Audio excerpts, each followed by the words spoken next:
Hi friends, visit this URL available in the description and scroll down to download this zip file.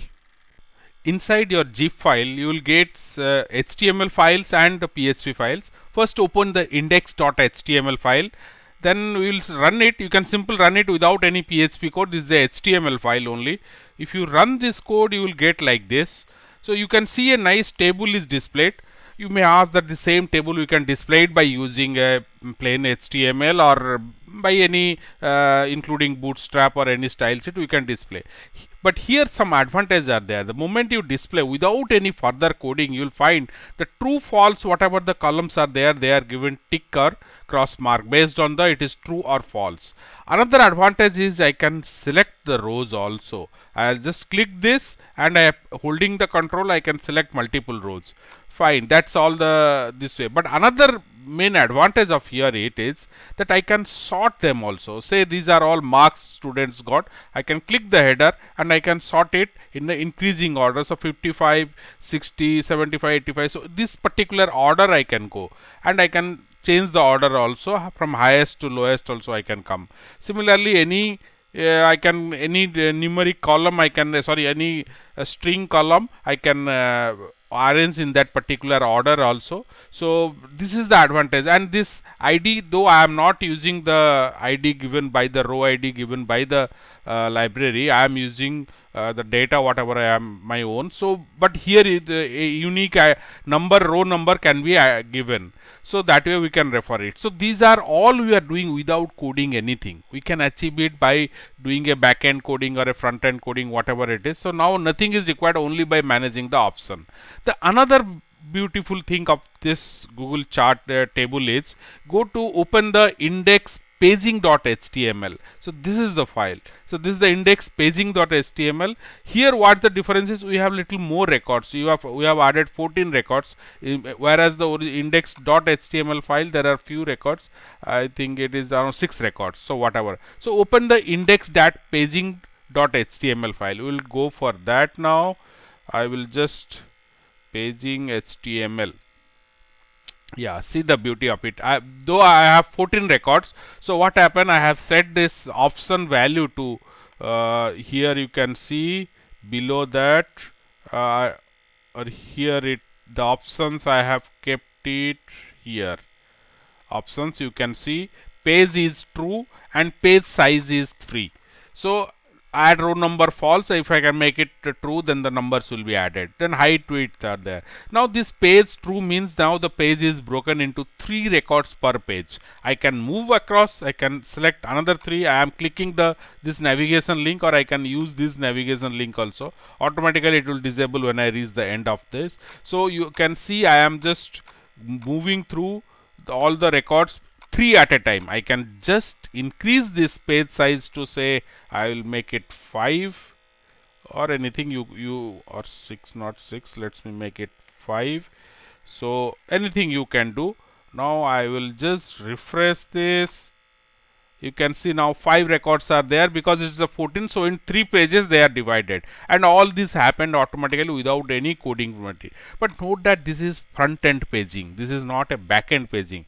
And why we can use it, but we should not use it when there is a large number of records are there. Say I have 1000 records and I am displaying only 5 of it. Now what happens? I will every time the user clicks the next button, so 1000 records are actually loaded to the front end, but 5 are displayed. But if bandwidth is a issue and all, and frequently I don't want all the things to be loaded to the front end, in that case it is better to use a back end paging. So each time I may go with, but I have 30-40 records, so I have to display 10 out of it. So there is no point in going for a backend script to each time phase another 10 like this. So this is a better way. We can bring those 30 records to the front end and display part of it. So these pagings and all can be done easily by just changing the option and telling how many records we want to see. Now with this functionality, let us move to our backend programming, how it works. What we will do, though we learn how to use this table, we will take data from MySQL database and output it and display these tables. We will see both the thing by displaying just 10 records, and we will also add the paging part by using data from MySQL. Now we'll work on data from MySQL and use this Google chart to display our table. So inside your zip file, open this particular SQL dump.txt. This you can copy this code and use it for creating your table. You can use your PHP MyAdmin or MySQL Workbench to create your table. This student table, one link is also available in the website where you can directly download this. So this is a sample table. So create the table first, then come to config.pdo file. This is the database connection file. You can create your own, you can use your database name here, then db, mydb, okay, use your user ID, password, I can change it. I'll change it to my passwords and all. It is fine. I am changing, then I am keeping user ID. This is my local host, so I am using very low level. You may go for a this is root and test. Okay, so you can go for your user ID and password, save this file. So here you see the connection object we have created, DBO. This connection object we will be using inside our script. So you can give any other name, no problem, but here we. And if you are using MySQLi, then there is a config.php file and the corresponding PHP code is index.php. That is why to differentiate between that, we are just given PDO here, config-PDO and index-PDO file. This index-PDO file will write our PHP code first to retrieve the data, then we'll link it up with our JavaScript code for our Google chart to display the chart. We are inside our index-pdo.php file. First we are connecting to our database. Now next we will write our query.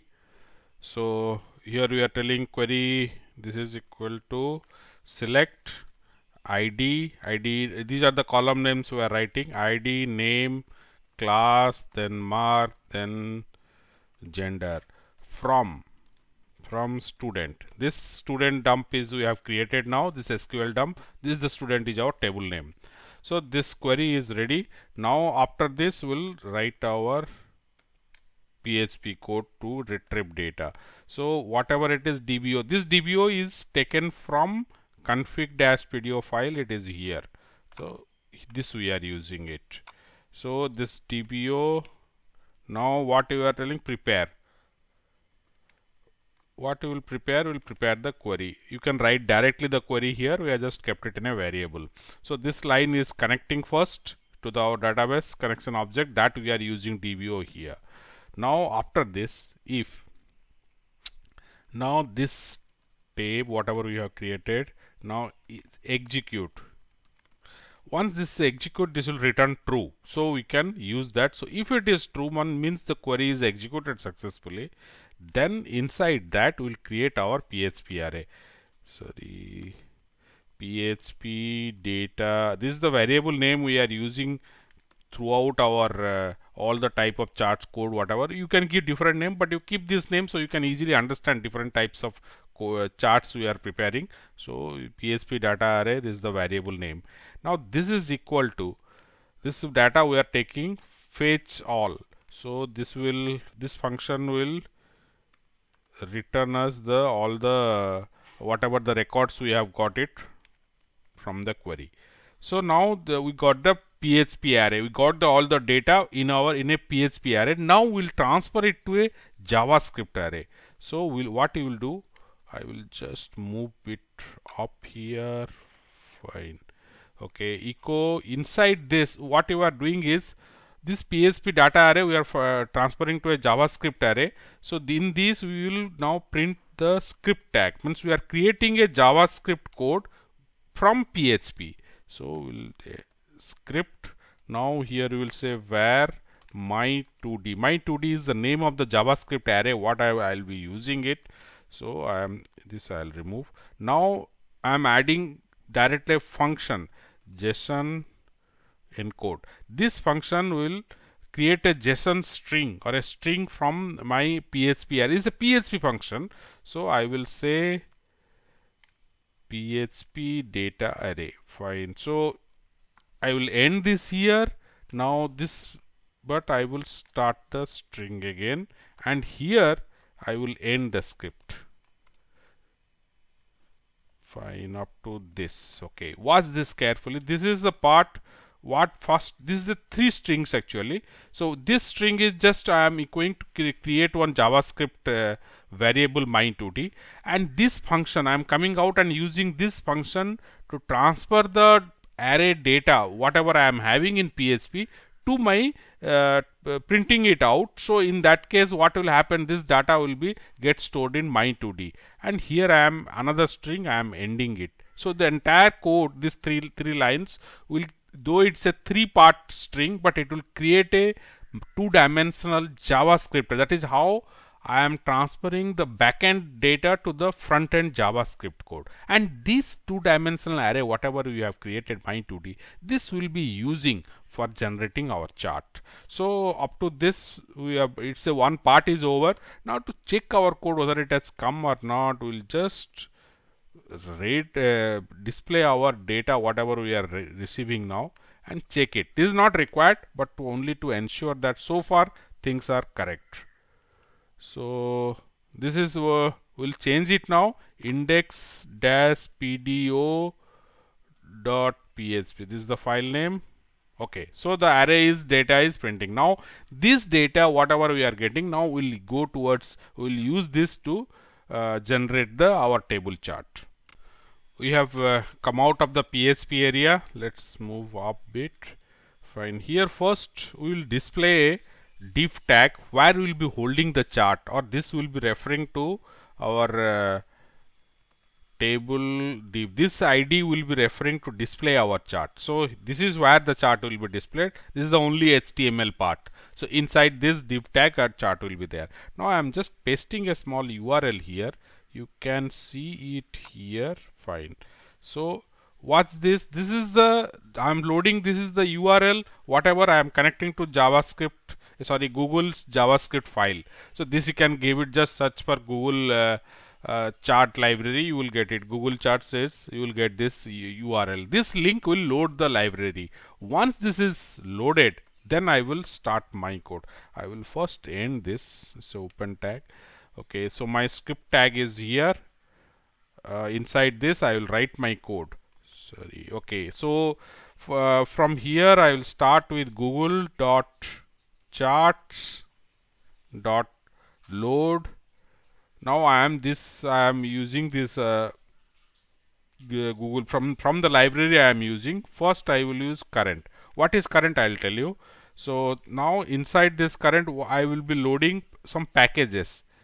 Okay, packages. What are those packages? For this actually it is based on the requirement. Now I will be going for one only it's required. Now I will say it's a table, because I am working on that. I am going to display a tabular chart. So that it's loaded now. So from this, okay, current is it is it's connected to the current version of the chart. So what you can give the version number. The moment you give current, whatever is the current version, it will connect it. The another value is upcoming. Upcoming means whatever the upcoming library for function Google is going to release, that we can connect it. But rarely we will use upcoming unless we have some features, new features added, and we want to test it whether the upcoming version it is compatible or not. So that time we'll go for. Most of the times we'll stick to our current. Means it is the current version what we are using. So it has next we'll go. Now I will load it. We'll tell that load this our function whatever we will use now. So now charts.set on load callback. So this method we are calling now. We are calling a function. What is this? I am writing a draw table. Why I am writing it? You can give any other name, because this is the draw table is the function, is our function what we will be defining it now, and that will be loaded first. So now let's go function. Now we'll say draw table. Okay, so this is next line itself. So this draw table whatever we defined here, we have started using this function. Now let me move it a bit. Okay, so function is here. Now inside the function, first there are three parts of it. First is we'll fit the data, column and data, then we'll customize the chart based on our requirement, that is option, and third is display, because any chart to display or tabular chart to display we need data. So first we'll fix the data. So we'll declare a variable data which is equal to new, this is the object we are creating, Google visualization fine dot, it said we are telling this is a data table. So data table data will add it. So we only work at the whatever is required, rest of the thing Google library will take care. Column, now what I am doing is I am just giving a number, because here I have to tell this number means what type the data it is, and because my ID is a number, so I am telling that Google, look, this is the this is a sorry, this should be comma here, yeah. So this is my ID is here. So ID is whatever, what this ID, this is the one column name in our, here you can see we have picked up from here, then transferred it to one JavaScript array here, so that ID we are using. So bring it here. Fine, we'll just save this, because now we have to add like this to offer all the columns. So after ID we'll go for a name. So name is a string, so I am telling it is a string, then I am telling its name. Name is again the column name. Fine, again I am pasting it. After this, now class is also a string, so here it is class. Sorry, I missed the second quote. Okay, now again paint, after it says also a string is over. Now in mark means it's a number, so I need not change this, I will put mark here. Name, ID, name, class, mark, one more is gender. So here I will say it is string and I am having gender. Okay, so that's all. So all my column is fixed. Now I will come to the most important part of it, that is, let me further move up. Okay, so now the most important is how I will use my JavaScript array, two-dimensional array, to push the data, to add to this one. So what I will use a for loop here. Now before that I can add the, afterwards I will add the option. So for I equal to 0. Now this is, I will be looping through all the rows of the data. Now I is equal to 0, I less than my 2d. My 2d is my JavaScript array length. Length is gives me the number of, it's a numeric value, it will return based on the number of rows. Less than that, because first one starts from 0, so it is less than the 0, 1, 2. Suppose there are 4 rows are there, so I'll go up to 0, 1, 2, 3. So 4 rows will come up. Now I plus plus. Fine. Very next row I am writing one line code, so I am not giving a bracket here. So I am telling data dot add row. Add row. Now I am telling parse int. Why I am telling parse? Why I am telling parse int is because these are all coming from the array as a string. So my graph needs integer here. So the first column, whatever I am giving it, is a ID. So that is I have to convert this from string to a number first. So integer, sorry, it's a integer. I will be take the loop, and first column is 0. So this is percentage over. So first I have given one row. Now what I will do, second one is my 2d again. Second one is not required because it's not a numeric, it's a second one is column, so it's not required here that I should use percent. I can directly go for it. Now I am giving 1 first. Okay, so here again, now this is over. Now I will again my 2d but now I am going for 2 also, so that is also not required. 2D. Now again I. Now I am giving 1 after 1 2. Fine. So this is up to this is okay. Here fine. I will come to next line better. Then I will say my 1 0 1 2. Now again I will go for ID name. Sorry, I'll just move up. I have to keep track of it. This is ID name class then mark. So I have to use %, here because that's the integer %. Now inside that I will write my underscore 2D. Now again I is the loop. Then column name is 03 now. Fine. So that is the integer for a name class mark 0 1 2 3 4. Now one more is left, that is gender. So I will say again gender is again I need not use %, I would, because it's a string again. So I will say my 2D, again I, then 3, after that 4. So here I have to be careful in closing my brackets. So what happens here, I am not, here already I missed one bracket, that's why. Okay, so this is fine. My 2D, this data, now I will, sorry, then this is not required, this I will come. So let me just check it up. Yeah, brackets are all matching. Now let me put it in one line here. The same data I have put it in one line. Now I am just saving this. We'll check once whether any error is there or not. We'll go here, not here, here. Fine. I am refreshing this. What I will do is I will remove this my echo command from here. Is no more required. Print R here. Now if I'll refresh it, all data won't be there. I am just seeing any error is there. Nothing, no error so far. I am just adding the options here. We will customize it further. So this is the option. So row number I am setting it to false. So the numbering it will not add.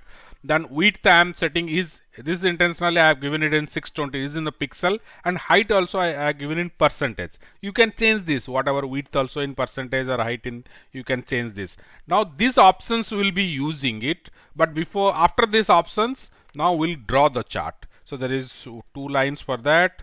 Table equal to new. Now here, sorry, not required. I am going to next line, Google. This is visualization. Now I am telling table. Now here I will be using document get element by ID, and I will give the chart whatever the div tag we have used, that name. So I'll say document dot get element by ID. Now here I will say table underscore div. What is this div? This part, this is here. We have already declared it here. Here. So this div, this is the div. This ID is table div. That I am using it inside this. I am telling that display the chart inside that. So now next line is I will say table draw. Now I am giving data. Data at the top we have declared all this data, columns, everything we have declared it here. You can see this is the data. So that data, and next here at line 34 here I am giving options. So that also I will push it here. So that's all. So this I will be using. I am just saving this. Let's go here, close this if there is no error. Fine, let's refresh. So then this, now we are getting the data. You can see within the width automatically one scroll bar is added, and this data is displayed now. Here all the records are displayed. Now let's go for paging. So for paging, what you have to do, change the option a little bit. Here I will just bring it to next line. Here I will say page true. By default, the number of rows per page is 10. So I will say this. Let's see what happens now. Go here, refresh this. You can see now it is broken to 10 records, and there are I think 34-35 records, so it is 4 pages. It is there. I can navigate to any page. All these buttons and navigation link at the end, at the bottom is added. Settings are there. You can change it wherever you want to place it. So this is how it will change the I can move across the different pages and display the thing. But now I will set the number of pages. Here by default it is 10. Now I will change this to say, I will say this page size. Page size I am giving 5. Fine. So more pages will be there. Let's just check it. Refresh this. Yeah, you can see now it is broken to more number of pages. 7th page up to it has gone because there are 34-35 records are there. As I am at the last 35. So this is how the paging, I can just change it. There are various other many options are there. You can explore it, select, events are also there. We'll explore further in our, this is going to be too long. We'll go to the next tutorials to work on that. Even this data, whatever we have taken from here, we can even take it from a CSV file also. Here we have used MySQL database, so you can take it from the CSV file. We'll also in the next tutorial we will add that part also. If possible, we will add the CSV file sample data here and part of a code to access it, so you can use it. Now you can run this script. You can, if you don't have this MySQL PHP setup also, you can run this index.html files to display your in your system without any installation, of course. Now if you have any doubts or anything or any changes are required, please use the comment section below to post your requirements or your doubts. And do subscribe to our channel and press the bell icon, because we will be adding lot of more tutorials to this, so you will be notified accordingly. Thank you very much for watching.